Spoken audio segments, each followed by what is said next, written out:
Ambassador Jake Morrison sat in the cold metal chair and watched the council members argue. His hands rested on the table in front of him.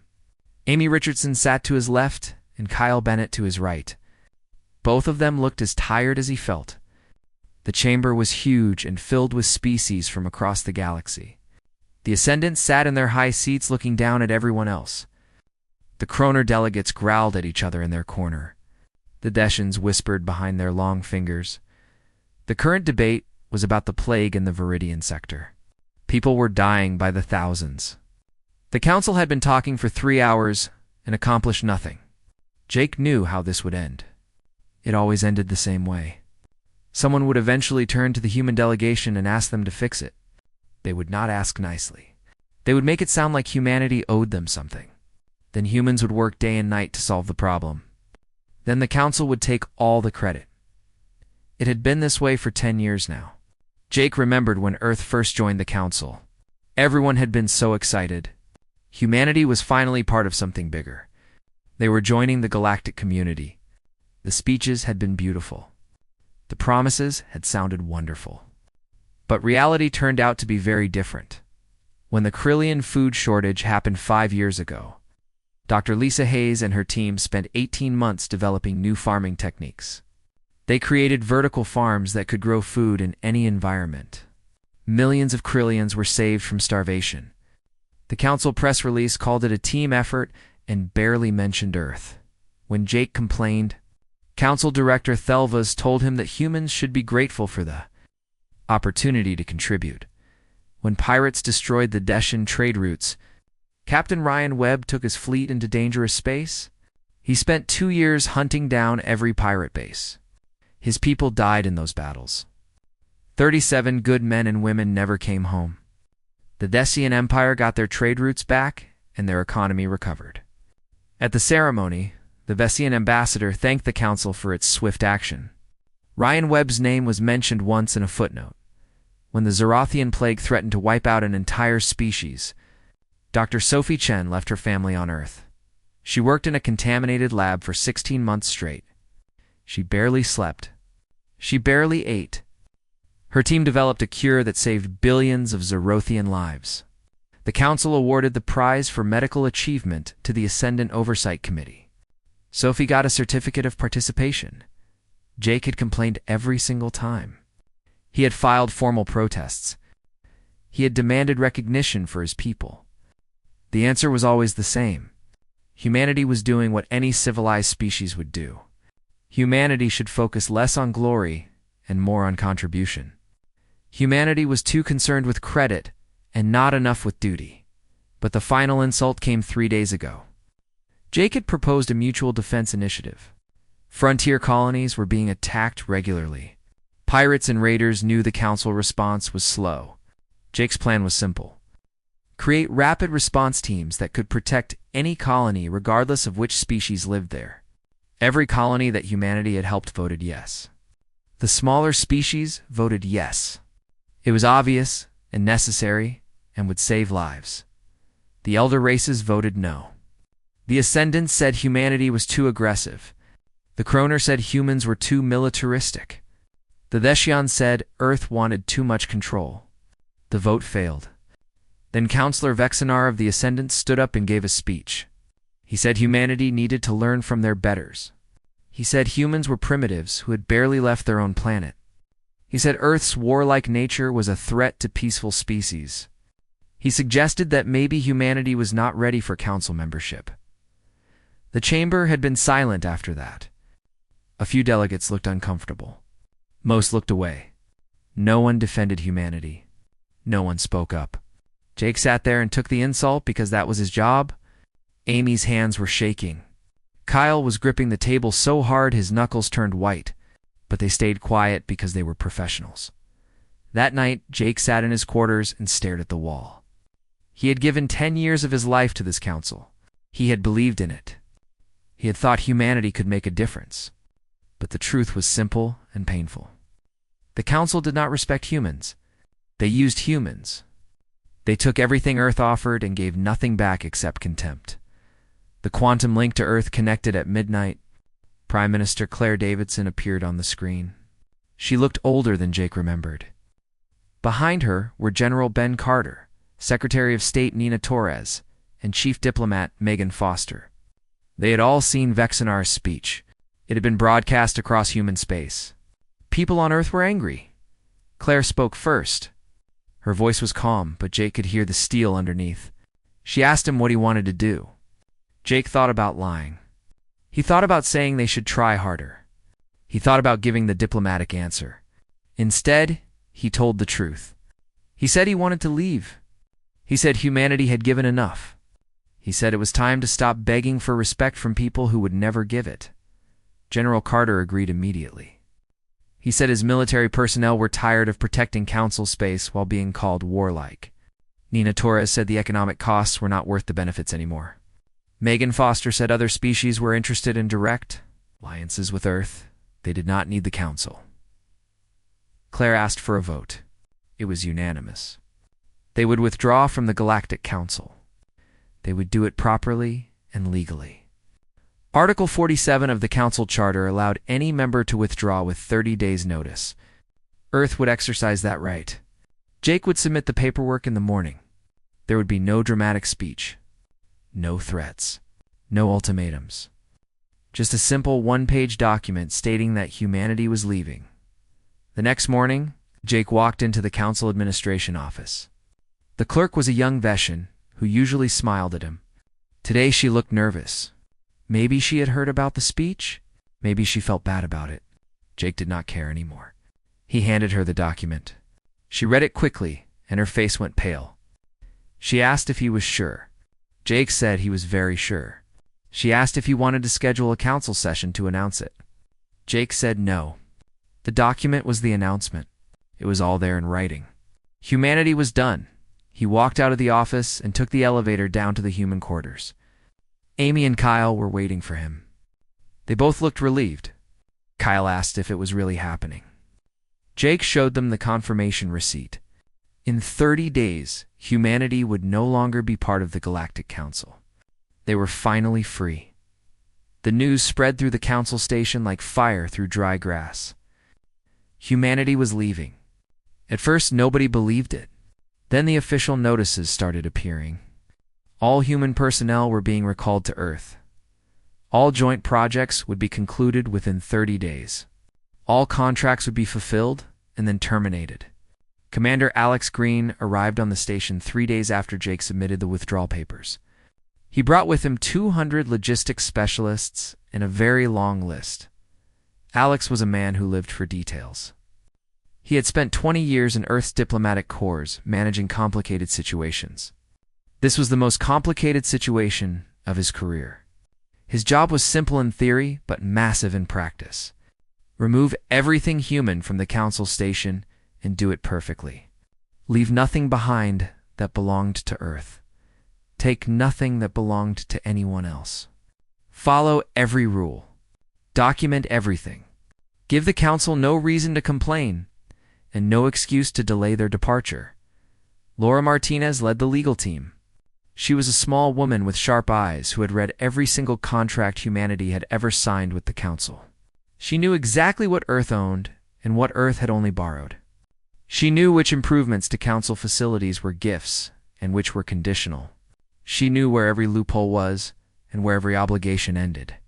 Her team worked 18-hour days, reviewing documents and creating inventories. The first thing they discovered surprised everyone. Humanity had contributed far more to the council than anyone realized. The medical bay used scanners that Dr. Sophie Chen had designed and Earth had donated.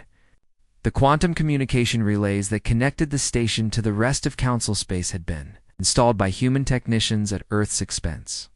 The agricultural center that fed everyone on the station used systems that Lisa Hayes had built. The power grid ran on efficiency protocols that Kyle Bennett had written. The security network used human satellites. The water purification system was human technology. The list went on and on. Laura made the decision quickly. Anything that Earth had paid for would be removed. Anything that was a conditional gift would be deactivated. Anything that was truly a gift with no strings attached could stay. The council was going to learn exactly how much they had depended on human generosity. Dr. Sophie. Chen packed up her laboratory on day 5. She had spent 7 years in that lab. She had saved countless lives from that lab. Her assistant Kira stood in the doorway and watched with tears running down her face. Kira was Thesson and young, and had learned everything she knew from Sophie. She asked why Sophie was leaving. Sophie explained that she had been reassigned to Earth's new independent research facility in Geneva. Kira asked if she could come with her. Sophie said she could not. The new facility was for Earth and allied species only. The Council had made their choice. Sophie left behind the basic equipment. Microscopes that any species could buy commercially. Standard computers. Basic supplies. But she packed up the quantum microscope that had cost Earth 5 billion credits to develop. She packed up her research files. She encrypted and deleted her notes from the station computers. She took the specialized gene sequencer that could only be manufactured on Earth. When she was done, the lab looked empty and old. Kira asked what would happen to the research they were doing. Sophie said Kira would have to continue it alone. Kira said she did not know how. Sophie said she was sorry, but she had taught Kira everything she could. Now Kira would have to figure out the rest. It was not cruel. It was just reality. Sophie had her own people to take care of now. Captain Ryan Webb recalled his fleet on day 7. He had 18 ships scattered across Council space. They were protecting trade routes and patrolling frontier zones and responding to distress calls. His people had been doing this for years. They knew every dangerous sector. They knew where pirates hid and where raiders struck. His ships had saved hundreds of vessels and thousands of lives. Commander Daxel of the Kroner military met Ryan at a bar on the station. They had been friends for 8 years. They had fought together against pirates in the outer reaches. Daxel asked why the humans were leaving. Ryan told him the truth. Earth was tired of being disrespected. Daxel said the Kroner respected humans. Ryan said the Kroner were not the problem. The problem was species like the Ascendants, who took everything and gave nothing back. Daxel was quiet for a long time. Then he said he understood. Ryan's fleet withdrew in stages. First, the border patrols came back. Then the trade route escorts. Then the rapid response teams. As each ship left, the sectors they had been protecting went dark. The Council's own security forces would have to cover those areas now. Ryan knew they did not have enough ships. He knew response times would increase. He knew people would die because of it. But that was not his problem anymore. His problem was protecting human space and human allies. Kyle Bennett spent 2 weeks deactivating systems. He was the engineer who had redesigned the station's power grid 5 years ago. Before his upgrades, the station had frequent blackouts, and energy costs were enormous. After his upgrades, everything ran smoothly, and costs dropped by 40%. Now he was removing those upgrades. He did not sabotage anything. That would be illegal and wrong. He simply took back what was his. The optimization algorithms that balanced power loads were proprietary Earth technology. He deleted them. The predictive maintenance systems that prevented failures were his personal creation. He removed them. The efficiency protocols that reduced waste were licensed to the Council temporarily. That license was now expired. When he finished, the power grid still worked. It just worked the way it had before humans arrived. Station Chief Engineer Vorpak watched Kyle work and started to realize what was happening. He asked Kyle for copies of the technical documentation. Kyle said that was proprietary information owned by Earth. Vorpak offered to pay for it. Kyle said it was not for sale. Vorpak asked what the Council was supposed to do when things broke down. Kyle suggested they read the basic manuals he was leaving behind.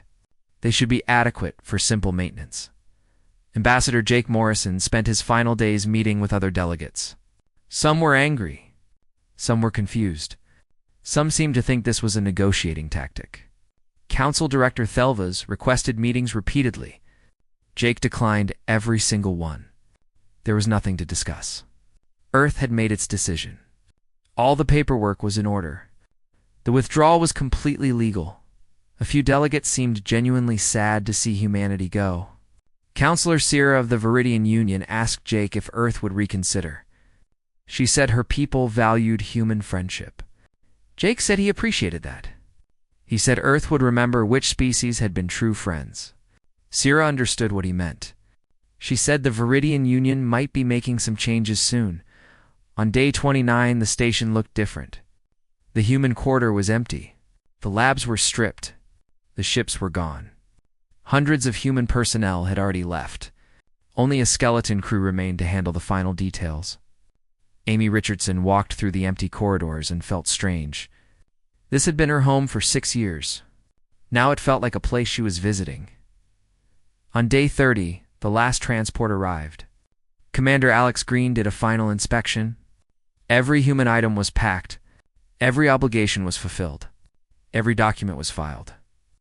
Laura Martinez confirmed that all legal requirements were met. Jake Morrison signed the final departure authorization. They boarded the transport together. Jake, Amy, Kyle, Alex, Laura, and 300 other humans who had given years of their lives to the Council. The transport doors closed. The engines powered up. As they pulled away from the station, Amy looked back through the window. The massive structure grew smaller and smaller until it disappeared from view. Kyle asked if anyone felt sad. Jake said no.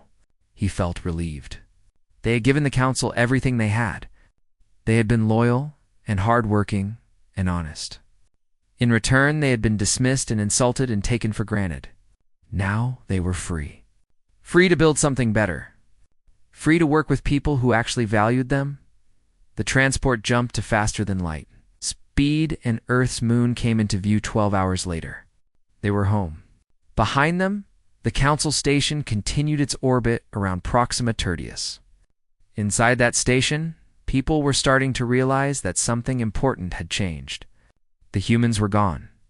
And slowly, piece by piece, things were beginning to fall apart.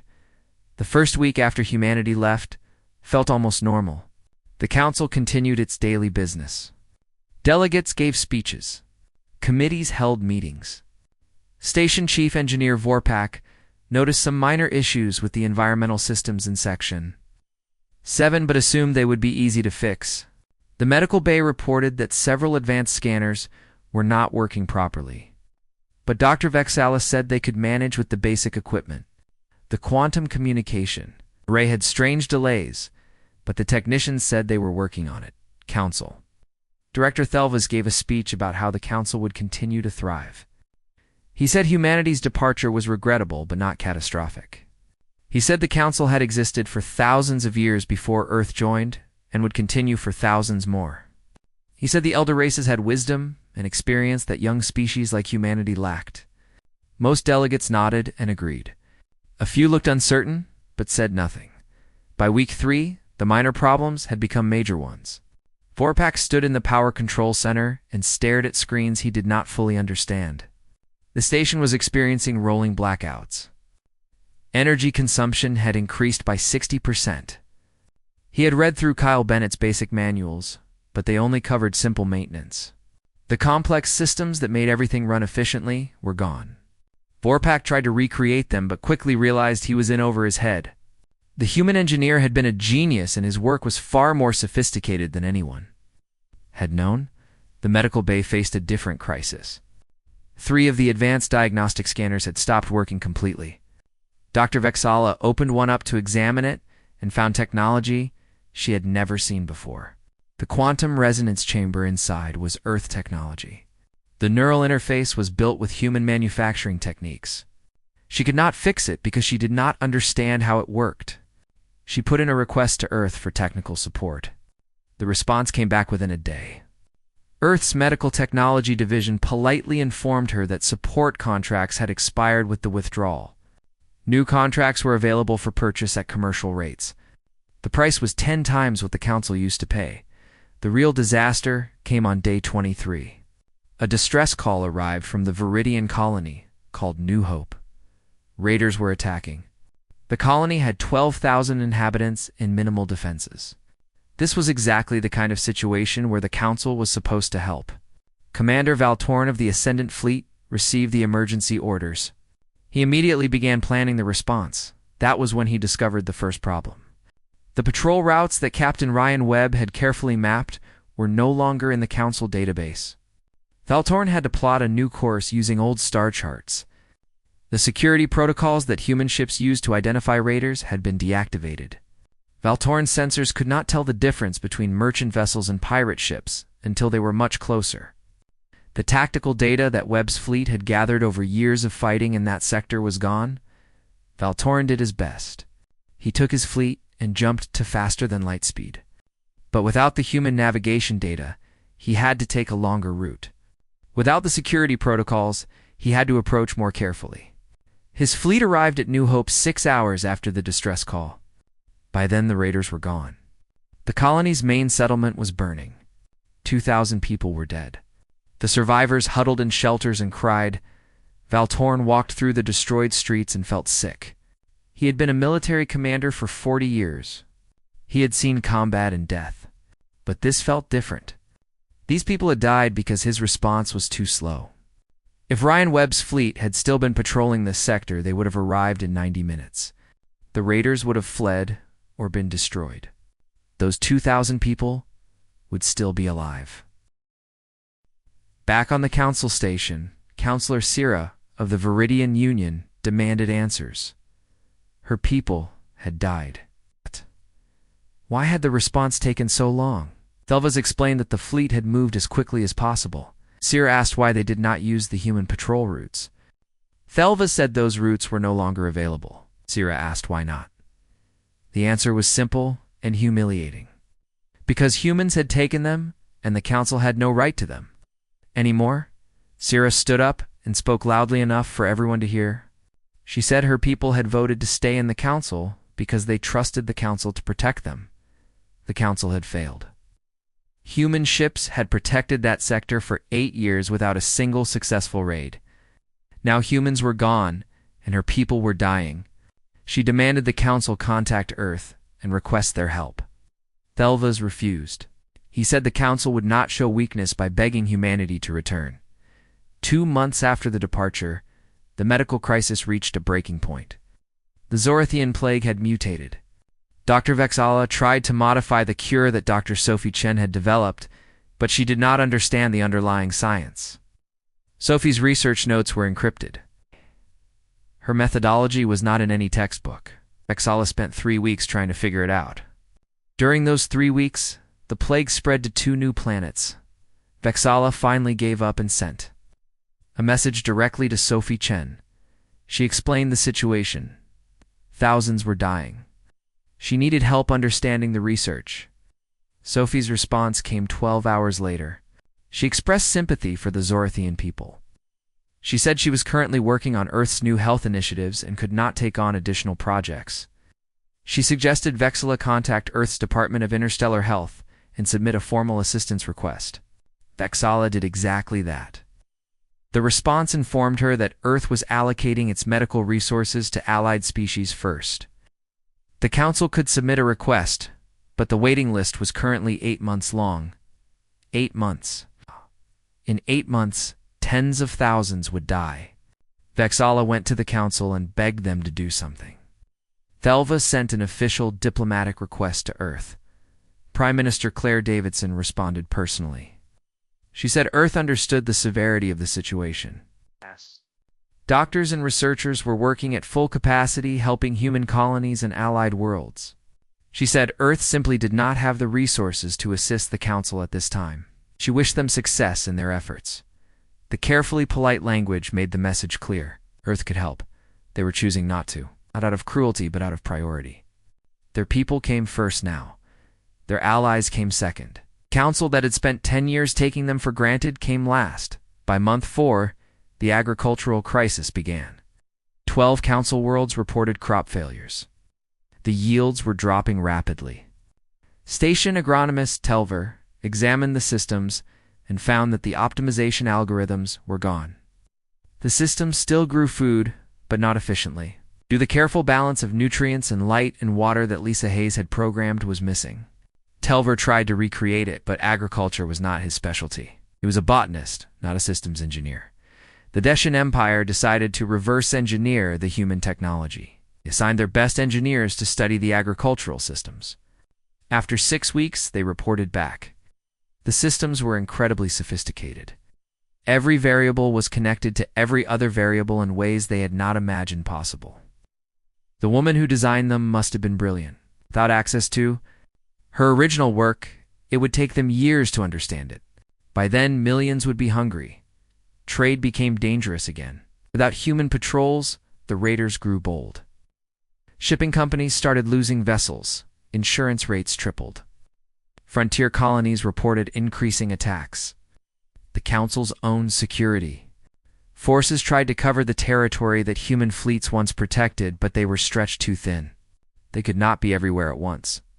The station administrator prepared a report for the Council session. Since humanity's departure, station efficiency was down 43%.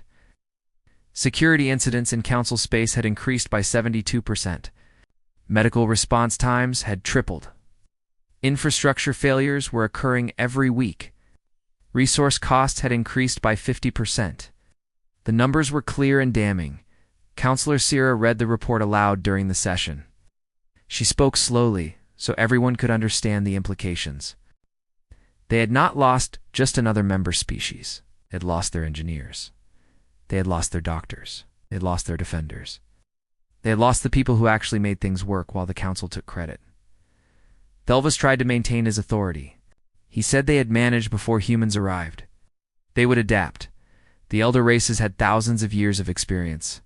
But even as he spoke, the lights flickered. The environmental systems made a strange noise. Someone's communication device could not connect properly. The station itself was proving Sierra's point. The younger species began talking among themselves. If the Council could not protect them or help them or even keep the station running properly, what was the point of membership? The humans had left and built their own alliance. Maybe that alliance was better. Maybe it was time to reconsider their options. Thelvis watched his council fracture and finally understood the magnitude of his mistake. Humanity had not needed the Council. The Council had needed humanity. Now they were gone. 6 months after humanity left, the situation had gone from bad to catastrophic. Captain Ryan Webb stood on the bridge of his flagship and watched the debris field that used to be Haven's Gate Station. 3,000 people had lived there. Now they were gone.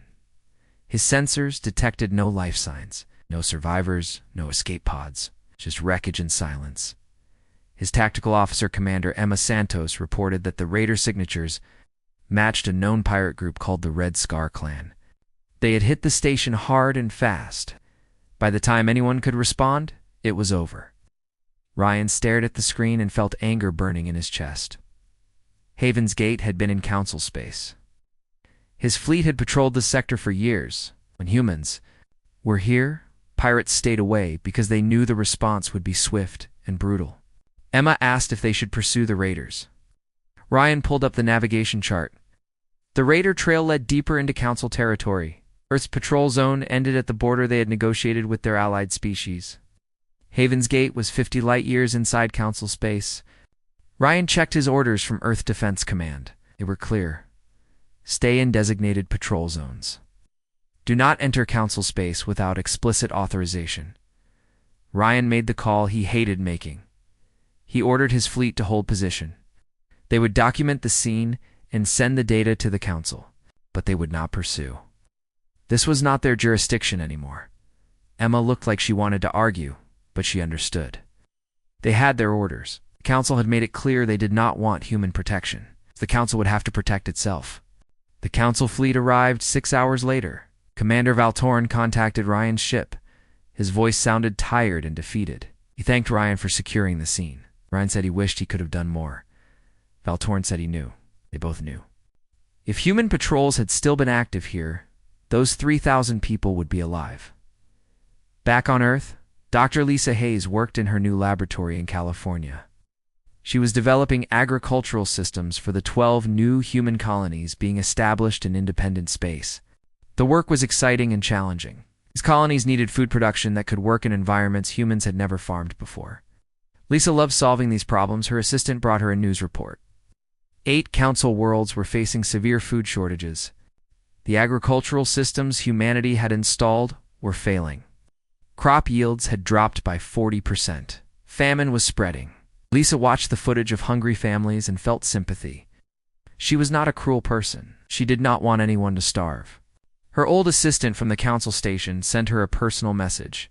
He begged her to come back and fix the systems. He said people were dying. He said children were going hungry. He offered Lisa anything she wanted. Money, resources, recognition. Whatever it took. Lisa sat down and composed a careful response. She explained that she was currently managing food security for 12 human colonies. 15,000 people depended on her work. Earth's agricultural resources were fully committed to feeding their own people and their allies. She could not abandon her responsibilities to help the council. She suggested they hire Earth's agricultural consulting firm. The rates were expensive, but fair. Her assistant wrote back immediately. He said the council could not afford those rates. Lisa replied that she was sorry, but that was not her problem. For 10 years, she had worked for the council at a fraction of what her skills were worth. She had done it because she believed in the mission. The council had shown her exactly how much they valued that sacrifice. Now she worked for people who appreciated her. The conversation ended there. Dr. Sophie Chen faced a similar situation. The Zerothian plague was killing thousands every day. The mutation had spread to 6 star systems. Dr. Vexela sent increasingly desperate messages begging for help. Sophie read each one and felt the weight of impossible choices. She had the knowledge to solve this problem. Her research could save those lives. But she was not one person. She could not be every. Here at once, Sophie was currently leading a team developing new medical technology for Earth's colonies and allied species. The Viridian Union had joined Earth's alliance and brought with them a rare disease that affected their children. Sophie's team was close to a breakthrough. If she stopped now to help the council, Viridian children would die. If she continued her current work, Zorothians would die. There was no choice that did not involve death. Sophie made her decision. The Viridian people had stood by humanity. They had been true friends when it mattered. Friendship had to mean something. Loyalty had to matter. She would help her allies first. The council had spent 10 years teaching humanity that loyalty was not rewarded. Now they were learning what it felt like to be on the other side of that lesson. Meanwhile, Earth's independent research facilities were advancing rapidly. Without council regulations slowing them down, human scientists were making breakthroughs that seemed almost impossible. Sophie's team developed a new diagnostic tool that could identify diseases at the molecular level before symptoms appeared. Earth offered the technology to their allied species. They did not offer it to the council. The council learned about it through news reports. They put in a formal request to purchase the technology. Earth's response was polite but firm. The technology was currently only available to alliance members and nations with standing trade agreements. The council had neither. If they wanted access, they would need to negotiate a comprehensive technology sharing agreement. The proposed terms were extensive and expensive. Thelvas called the terms insulting. Prime Minister Claire Davidson said they were standard commercial rates. If the council felt insulted by fair market prices, perhaps they should reflect on why they expected special treatment. The council had spent 10 years getting human innovation for free. Those days were over. The breaking point came on day 273. A massive solar flare erupted near Ascendara Prime, the home world of the ascendant species. The planet held 18 billion people. The planetary shields were supposed to protect them, but something went wrong. The shields flickered and failed in a cascading collapse that spread across the entire network. Thelvas himself called the emergency meeting. Billions of his people were at risk. The radiation would hit in 72 hours. Every ship in council space converged on Ascendara Prime to evacuate who they could. But there was no way to evacuate 18 billion people in 3 days. Most of them would die unless someone could fix the shields. Chief. Engineer Vorpak examined the shield systems and felt his hope die. These shields had been upgraded by human engineers 5 years ago. The upgrades had made them more efficient and reliable. But now those upgrades were failing, and Vorpak did not understand the human technology well enough to fix it. He had 72 hours to learn what would normally take years of study. Thelvas made a decision he had sworn he would never make. He contacted Earth directly. He did not go through official channels. He did not send a formal request. He called Chief Engineer Dan Cooper, the human who had designed the shield upgrades. Dan was currently working on a new shield array for the human. Colony of New Terra. Dan answered the call and listened to Thelva's explain the situation. Billions would die without help. Don pulled up the technical data that Thelva sent. He analyzed the problem. His mind worked through the variables and calculations. He could see the solution clearly. If he were there in person, he could fix it in 3 days. Maybe 2 days if he worked without sleep. Dan thought about the 18 billion ascendants who would die. He thought about the children and families. He thought about the fact that most of them had probably never even heard of the Council's conflicts with humanity. They were just ordinary people living their lives. Then he thought about the 1,000 colonists on New Terra who were depending on him to finish their shields. He thought about Thelva's calling his people primitive. He thought about 10 years of thankless work. Dan gave his answer. He said he was sorry, but he had prior commitments. He was currently assigned to New Terra and could not leave. He suggested Vorpak follow the original design specifications. The basic systems should hold if operated correctly. He sent over the standard troubleshooting manual. Then he ended the call. Thelva sat in shock. He had begged for help and been refused. A human had the knowledge to save billions and chose not to use it. For the first time in his long life, Thelvas understood what it felt like to be powerless. To need help desperately and have nowhere to turn, Vorpak and his team worked for 70 hours straight. They followed Dan's basic manual and made desperate improvisations. They fixed the shields 30 minutes before the radiation hit. The shields held. Ascendara Prime was saved. But several cities had been exposed during the shield failures. 30,000 people died from radiation sickness. Children died. Families died. Dan Cooper could have prevented all of it. Everyone knew that. The news reports said so. The survivors said so. Thelvas knew it in his heart. Those 30,000 deaths existed because a human engineer had chosen his own people over the Council. The terrible thing was that it was not wrong. It was exactly what the Council had taught humanity to do. The younger species watched all of this happen and made their decisions. The Viridian Union formally announced they were withdrawing from the Council. They petitioned to join Earth's alliance instead. Within 2 weeks, 4 more species followed. The Council that had once held 47 member species now had only 31. The elder races found themselves increasingly isolated in a galaxy that was moving on without them. 3 months after the Ascendara Prime disaster, a young Veshon journalist named Kira published a report that changed everything. She had been Dr. Sophie Chen's assistant and had spent years watching humans work miracles that the Council took credit for. Her report was comprehensive and damning. She documented every crisis humanity had solved during their 10 years in the Council. She included recordings of Council sessions where human contributions were dismissed. She showed financial records proving Earth had paid for most of the station improvements. She interviewed people whose lives had been saved by human doctors and engineers and soldiers. The report went viral across Council space. Citizens on every world read it and felt shock and shame. They had not known.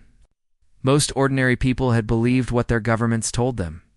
They thought the Council was a partnership. They did not know that one species had been carrying everyone else. The public reaction was immediate and angry. Protests erupted on Council worlds. People held signs saying, "Bring back the humans, and we want." Earth's alliance and the Council failed us. The political pressure became unbearable. Council representatives faced angry constituents demanding answers. Why did you drive away the humans? Why did you insult the people who saved us? Why are our children hungry when human agriculture could feed us? The elder races tried to maintain control, but their authority was crumbling. The younger species were already leaving. Now, even loyal populations were questioning their leadership. Thelvas watched his world fall apart and finally accepted reality. Pride had destroyed the Council. Arrogance had cost them everything. He called a private meeting with Councillor Syrah and the remaining moderates. They discussed options. The Council was dying. Species were leaving. Infrastructure was failing. People were suffering. They had one choice left. They had to ask humanity to come back. The delegation that traveled to Earth was smaller and humbler than anyone expected. Thelvas led it personally. Counselor Sira came as well. Representatives from each major species joined them. They were not the full council, but they had authority to negotiate. They arrived at Earth and requested a meeting with Prime Minister Claire Davidson. The meeting took place in Geneva, at Earth's government headquarters. The room was simple and businesslike. Claire sat at the head of the table with Ambassador Jake Morrison beside her. General Ben Carter attended representing Earth's military. Secretary Nina Torres was there for diplomatic affairs. The heads of Earth's major departments filled the other seats. This was not a casual meeting. Earth was taking it seriously. Thelva spoke first, and his words came hard. He said the council had been wrong. They had taken humanity for granted. They had dismissed human contributions and insulted human people. They had treated Earth as servants instead of partners. He said he personally was sorry. He said he understood if humanity could not forgive them. But billions of innocent people were suffering because of the Council's mistakes. He was here to ask humanity to return to the Council. Claire listened politely and let him finish. Then she gave her answer. She said Earth appreciated the apology. She said it took courage to admit mistakes. But Earth was not interested in returning to the Council. The room went silent. The Council delegation looked shocked. They had come prepared to negotiate terms and make concessions. They had not expected a flat refusal. Jake explained humanity's position. Earth had moved on. They had spent a year building new alliances with species who valued them. They had independent research facilities that were advancing faster than before. They had colonies thriving without council bureaucracy. They had trade agreements and mutual defense pacts. They had respect and friendship and partnership. They did not need the council. Any more? Sira spoke up, and her voice was passionate. She asked about the species who were suffering from the council's failures. The colonies under attack. The world's facing famine. The people dying from plague. Did humanity not care anymore? Dr. Sophie Chen answered because she had faced this question in her own heart. She said humans cared deeply. That was why they were helping the Viridian Union and the Talarian Confederacy and 8 other species in Earth's alliance. Earth had limited resources, and they were choosing to help people who had stood by them. The delegation argued for 2 full days. They offered technology sharing agreements. They offered favorable trade terms. They offered seats on important committees. They offered recognition and respect, and everything humanity had asked for originally. Claire and her team listened to every offer and rejected them all. The Council had nothing Earth wanted, nothing they needed. The power dynamic had completely reversed. On the 3rd day, Earth made a counteroffer. They would not rejoin the Council, but they would establish a cooperation framework. Council members could request assistance, and Earth would consider it case by case. Technology transfers would be available through proper trade agreements with fair payment. Medical assistance could be provided, but Earth's doctors would not work for free. Military protection might be negotiated, but not as a permanent obligation. The most important term was respect. Any agreement had to include provisions that human contributions would be properly acknowledged. Any joint project had to have human leadership in areas of human expertise. Any request for assistance had to be made respectfully, not demanded. Earth would not be anyone's servant anymore. Thelvas looked at the terms and felt anger rise in his chest. He said it was extortion. Claire smiled, but there was no warmth in it. She said this was what actual partnership looked like. For 10 years, the Council had extracted value from humanity while giving nothing back. Now Earth was offering fair trade. The Council could accept it or decline it. Either way, Earth would be fine. The delegation returned to Council space divided and defeated. Thelvas refused to accept the terms. He called them humiliating. He said the Council would find another way. But the younger species saw reality more clearly. Over the next 3 months, 6 more species formally withdrew from the Council and joined Earth's alliance. The Viridian Union was first, but others followed quickly. Each departure weakened the Council further. 1 year after humanity's departure, The council that had once spanned 47 species was down to 23. Its power and influence had collapsed. The elder races found themselves isolated. Species that once feared them now ignored them. Trade routes shifted to Earth's alliance networks. Security was provided by human-trained forces. Innovation came from Earth's research facilities. Jake Morrison stood in the new alliance, headquarters in Singapore, and looked around the chamber. Representatives from 24 species gathered for their quarterly summit. The Viridians were there. The Talarians, the Zendari, the Polians, species that the council had overlooked or dismissed. Now they worked together as actual partners. The energy in the room was positive and productive. People helped each other because they wanted to, not because they were forced to. Amy Richardson stood beside Jake and watched the delegates talking and laughing together. She asked if he thought they had made the right choice. Jake looked at her and smiled. He said they were not anyone's servants anymore. They were not begging for scraps of respect. They were partners building something better together. Yes, they had made the right choice. Meanwhile, on the council station, Thelva sat alone in his office. Through the window, he could see ships passing by in the distance. Many of them had Earth's Alliance insignia on their hulls. They did not stop at the station anymore. They did not need to. The council had become irrelevant. His assistant brought news. Another species had voted to leave the council. The Kroner Dominion was considering withdrawal. The Deshan Empire was in political crisis. The council was dying not through war or disaster, but through irrelevance. Nobody wanted to be part of an organization that could not protect them or help them or even keep its own station running properly. Thelvis finally understood the full scope of his failure. Respect could not be demanded. Partnership could not be one-sided. Trust, once broken, was nearly impossible to rebuild. Humanity had tried to tell him these truths, but he had been too arrogant to listen. Now it was too late. 5 years later, the Galactic Council formally dissolved. The remaining species negotiated to join Earth's alliance, but now they had to meet humanity's standards. The process was long and difficult. Some were accepted. Some were not. Thelvis himself retired in disgrace. He spent his final years writing a memoir about the Council's collapse. He called the book The Species Who Left. In it, he admitted everything. The Council's greatest failure was not letting humanity go. It was never appreciating them when they stayed. He wrote about human engineers who worked miracles and human doctors, who saved billions and human soldiers who died protecting people who never thanked them. He wrote about a species that gave everything and asked only for respect. The final page of his memoir contained one paragraph. Thelvis wrote that he had learned an important lesson too late. Partnership required mutual respect. Leadership required humility. Power without wisdom was worthless.